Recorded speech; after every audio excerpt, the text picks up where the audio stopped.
Good morning students. Let's continue our lecture number 6. This is the part 2 of lecture number 6.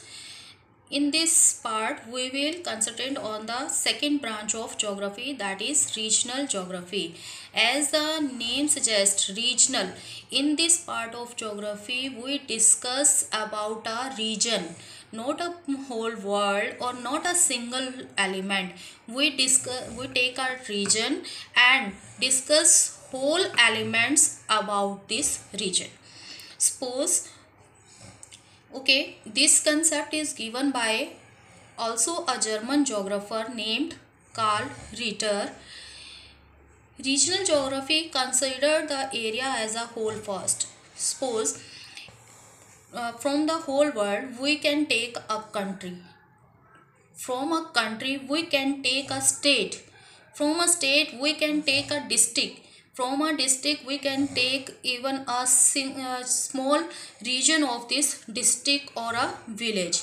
When we identified a region in which we want to study, then we identify the all geographical factors or components found in this region. Suppose we take our school, the Century School, as a region. We will discuss all about the Century School, in which part of the Century School agriculture is done, where the buildings are located, where our playground is, why these factors are found here, all about it. Second, regional geography studies a particular region with reference to all the geographical elements. Suppose we are taking northern part of India. In this part of India we will study all elements, which type of climate is found in this area, the soil type, the population, where our landforms found in this area. All the geographical elements about the northern part of India will be discussed, and it is an example. For intense study, larger regions are further divided into smaller regions. As I told you, we can take whole of the world or any country of the world. In a country, if we want to discuss about a state, in a state we can take our district can be divided into villages can be divided into a smaller part of the village. We can take a smaller part even of the world and make intense study. It presents isolated form of the area because we are not concentrating about whole of the world. We are taking a small region, so it is isolated means alag. तो ये एक पूरे world में से एक reason को अलग करता है. So it presents isolated form of the area. It is based on geographical unit. As I told you, in Garonda district we can take our school, so it is a geographical unit, not a political unit. So it is based on geographical unit.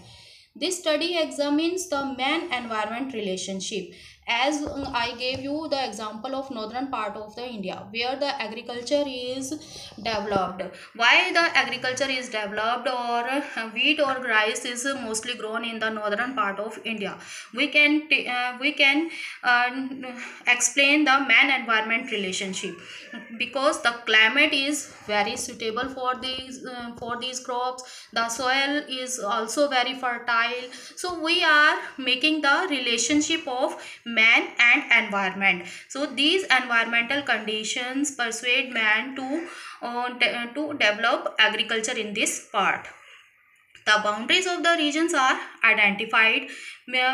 First of all, if we are taking any region, we demarked its boundaries, and after then we studied all the elements of this region.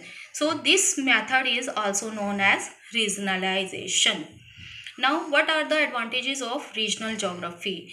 According to Hartshorne, Regional geography is literally what its title expresses, the description of the earth by portion of its surface. Means when we are described the earth as its portion, not as a whole.